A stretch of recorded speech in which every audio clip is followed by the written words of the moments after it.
The world was told a story that sounded absolute, something even engineers weren't meant to question.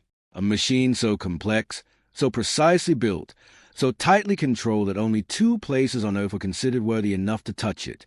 The Bugatti Chiron was not just a car. It was presented as a final word in automotive engineering, a 1,600 horsepower statement of perfection powered by a quad-turbo W16 engine, wrapped in carbon fiber and guarded by exclusivity, secrecy, and factory-only authority. The message was clear. If it breaks, you don't fix it, you send it back to the source. No independent garage. No outside hands. No exceptions. But then came the challenge that changed everything.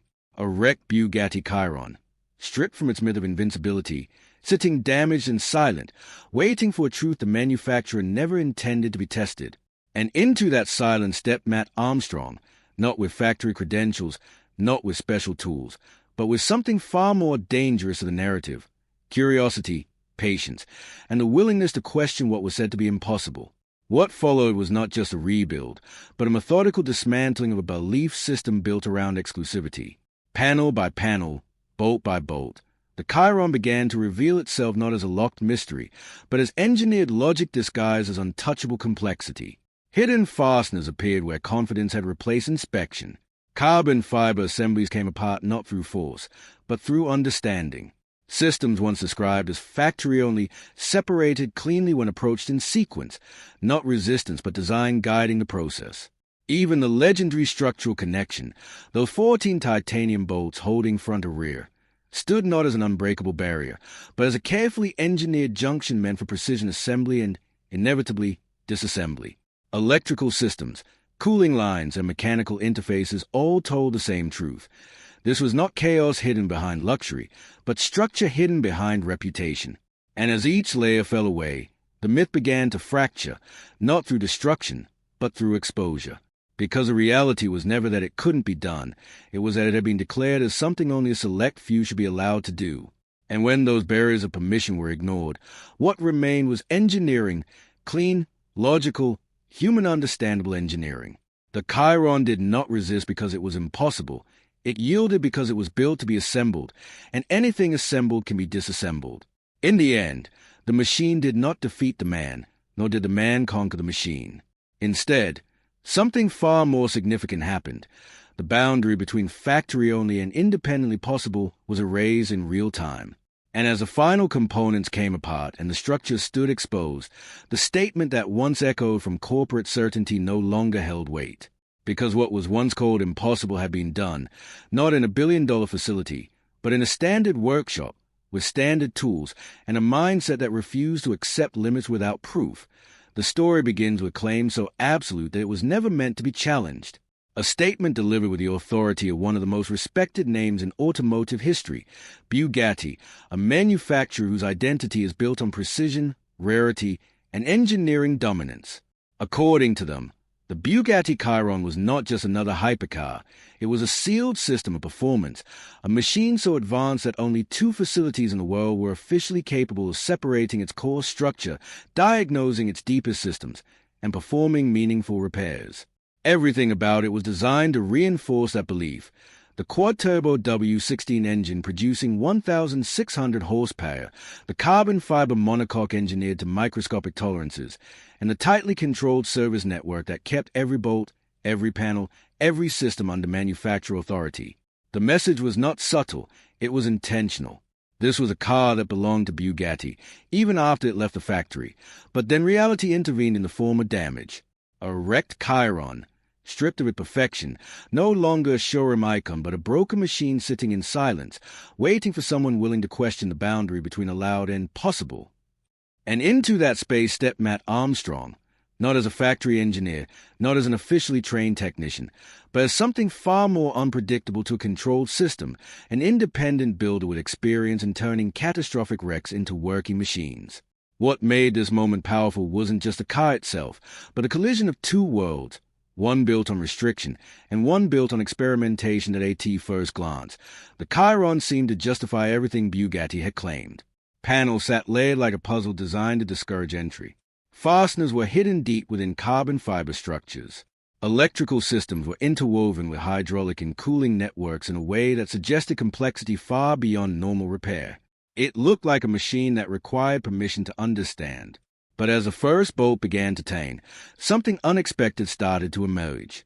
The secrecy was not in the difficulty of disassembly, it was in the perception of it.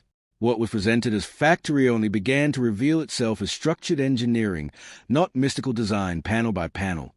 The car opened, not violently, not destructively, but logically. Side skirts came off to reveal mounting points that were never advertised. Trim pieces lifted to expose fasteners hidden beneath aesthetic surfaces. Carbon fiber components separated cleanly, not because of force, but because they were designed to be serviced in a sequence that most people were never shown.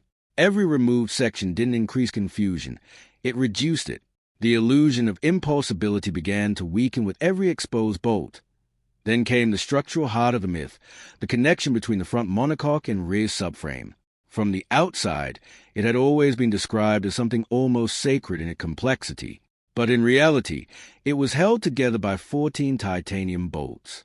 14 points of mechanical truth holding one of the most powerful production engines ever built to the rest of the chassis. Not hundreds of hidden locks. Not proprietary fusion joints requiring factory machinery. Just 14 engineered fasteners designed with extreme precision. And once those bolts were identified, the narrative began to shift permanently, because precision engineering, no matter how advanced, still obeys one fundamental rule. If it can be assembled, it can be disassembled at a system were isolated. Electrical, hydraulic, cooling, and fuel. The car continued to behave not like an untouchable artifact, but like a carefully organized machine. Lines disconnected in sequence. Wiring looms separated without chaos. Subsystems revealed intentional routing, not defensive entanglement. Even components that were assumed to require proprietary tools turned out to respond to standard mechanical logic. What had been framed as exclusivity began to look more like controlled access rather than technical necessity, and as each layer came away, the psychological weight of the project began to shift. Because this was no longer about whether the car could be taken apart. It clearly could. The real question became why it had been framed as something that couldn't. The answer, slowly revealed through every removed panel and every exposed system, was not engineering limitation. It was narrative control. A tightly managed ecosystem where complexity was amplified into exclusivity, and exclusivity was used to justify restriction. But engineering does not rely on narratives. It relies on structure, function, and repeatability. And under that lens, the Chiron remained consistent. Nothing hidden violated mechanical logic. Nothing required supernatural understanding. Every challenge had an answer rooted in process. Not privileged that as the separation continued, the rear subframe eventually loosened. The engine assembly became fully visible, and the car transitioned from a unified hypercar into its core architectural components. What once appeared untouchable now sat broken down into understandable systems, each one traceable, each one serviceable, each one human in its logic. The transformation was not just physical, it was conceptual. The myth of impossibility was not destroyed by force, but dissolved by inspection, and that is where the true impact of this moment lies. Not in the dismantling of a car, but in the dismantling of a claim that said access must be controlled, that repair must be restricted, that understanding must be limited to those inside a closed circle.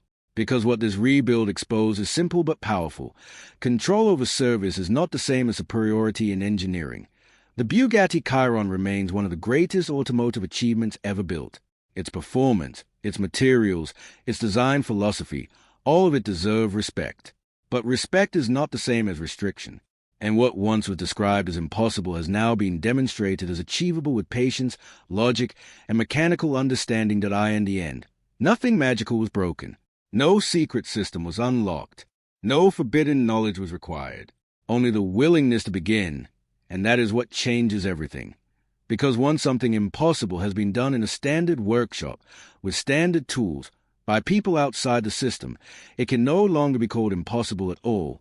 The world of hypercars has always thrived on mystery, exclusivity, and carefully controlled narratives. But nothing prepared the automotive community for what happened when Mat Armstrong stepped into the shadow of that mystery and began pulling it apart bolt by bolt, piece by piece, right inside a modest garage far removed from the polished floors of a factory that claimed only two places on Earth were capable of servicing a machine like the Bugatti Chiron. From the very beginning, the message from the manufacturer was clear and absolute, that this was not just another supercar, not just another engineering project, but something so complex, so precisely built, and so tightly guarded that attempting a full separation of its structure outside of a factory environment would be unrealistic, unsafe, and beyond the capability of independent mechanics.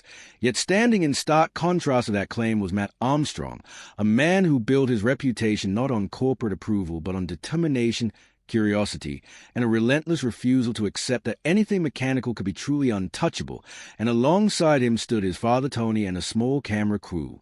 Not in a high-tech facility with factory tools and manufacturer guidance, but in a workshop where logic, experience, and patience would become the only real instruments needed to challenge one of the most intimidating engineering narratives ever created. The task before them was monumental, a crashed Bugatti Chiron that represented not just millions in value but a philosophy of engineering that had been marketed as nearly impossible to reverse engineer without official support. And yet the approach was deceptively simple in its execution. Start where logic suggests, observe what the design reveals, and trust that engineering, no matter how advanced, still follows rules that can be understood by those willing to study them closely enough. And so the first bolt began to turn, not with specialized factory-only equipment, but with standard tools found in any serious workshop, as panels that were once believed to be permanently bonded or inaccessible began to reveal themselves as modular, methodical assemblies held together by hidden fasteners, clips, and carefully layered components designed not for secrecy but for structured assembly. What initially appeared to be an impenetrable puzzle slowly began to behave like a system built on order rather than magic. As side skirts came off, trim pieces loosened, and hidden bolts revealed themselves beneath carbon fiber edges and interior access points. Each discovery reinforcing a growing realization that the Chiron was not an untouchable artifact, but a machine built with an internal logic that rewarded patience and punished assumptions.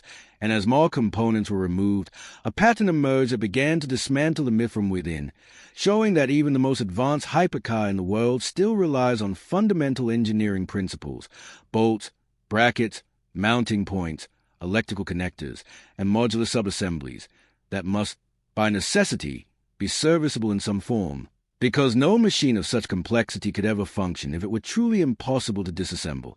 As the rear quarter sections came free as single carbon fiber assemblies, carefully lifted away by hand, the illusion of permanent construction began to fade entirely, revealing not a monolithic structure but a carefully layered system of components designed to fit together with precision rather than permanence. And it was at this moment that the argument of exclusivity began to show its first cracks, because what had been described as a procedure requiring specialized factory training was unfolding smoothly in a standard garage with no catastrophic failures, no hidden traps, and no mysterious obstacles beyond careful observation and mechanical understanding. As the teardown progressed further into the rear of the vehicle, the focus shifted toward the structural connection between the front monocoque and the rear drivetrain assembly, a junction that had been presented as the ultimate barrier, a point so critical and so complex that only factory technicians were allegedly permitted to interact with it.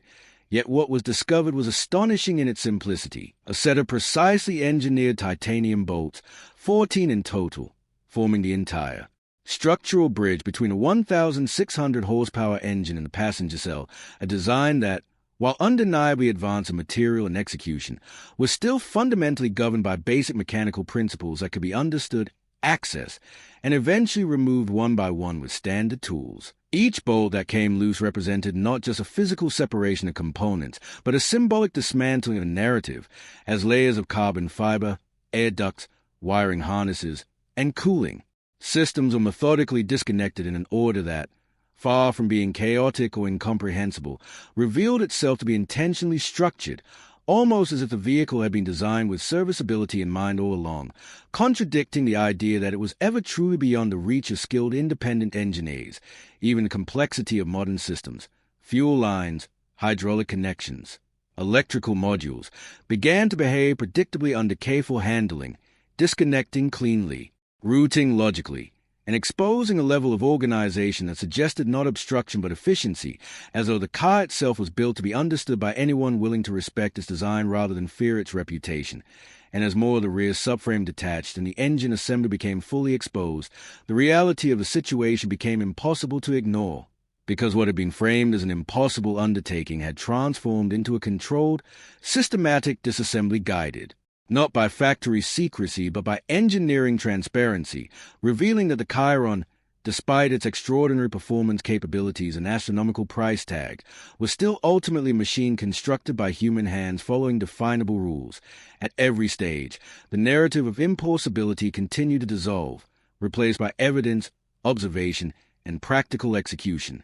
And what remained was not the myth of untouchability but the truth of mechanical design, that complexity does not equal mysticism, and exclusivity does not automatically reflect necessity.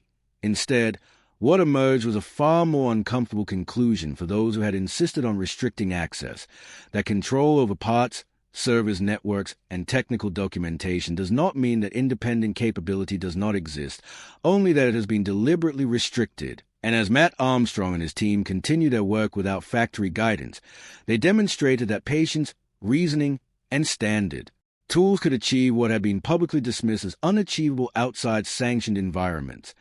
By the time the chassis separation was complete and the engine sat exposed, detached, and fully accessible, the emotional weight of the moment extended far beyond the garage, because this was no longer just about a single vehicle or a single rebuild, but about the broader question of who gets to define what is repairable and what is not, who gets to decide when complexity becomes justification for restriction, and whether the modern automotive industry has crossed a line where engineering excellence is being used as a shield for controlled exclusivity. And as the final bolts came free and the structural halves of the Chiron were fully separated, revealing a machine that had once been declared nearly impossible to dismantle, the evidence spoke louder than any official statement ever could, showing that even the most advanced hypercar in the world is still governed by logic, physics, and accessibility, and that when those principles are respected, even the most intimidating engineering challenges can be overcome without factory permission, specialized secrecy, or institutional control, leaving behind a powerful and lasting message that will continue to echo through the automotive world, that the boundary between possible and impossible is often not defined by engineering itself, but by who is allowed to attempt it. What followed after the initial separation of the Bugatti Chiron was not just a continuation of a rebuild, but a deeper unfolding of a story that challenged the very foundation of how modern hypercars are presented to the world, because once the outer panels, rear quarter sections, and structural fasteners had been removed, what remained was no longer the intimidating silhouette of an untouchable machine, but a raw, exposed engineering system laid bare in front of the garage camera, where every bolt, every bracket, and every routed cable began to tell a different story than the one that had been carefully communicated by the manufacturer. In the official narrative, this vehicle represented the pinnacle of automotive exclusivity, a machine so advanced that only specialized technicians in controlled factory environments were deemed capable of properly servicing it. Yet in reality, as Mat Armstrong and his father Tony continued a methodical disassembly, what emerged was not chaos or mystery, but structure, order, and an almost elegant simplicity hidden beneath layers of carbon fiber and marketing mythology, revealing that even the most extreme expressions of engineering are still bound by the same physical principles that govern every machine ever built. As more systems were disconnected, cooling lines carefully drained, electrical harnesses unplugged, and hydraulic systems isolated, the process remained consistent, not unpredictable or dangerous in the way many had assumed, but logical, sequential, and remarkably transparent. As if the vehicle itself was cooperating with the process of being understood, each step revealing not resistance but design intent, a reminder that no matter how advanced a machine becomes, it must still be assembled in a way that allows it to function, and therefore must also, by necessity, be disassembled by someone who understands how those systems interact.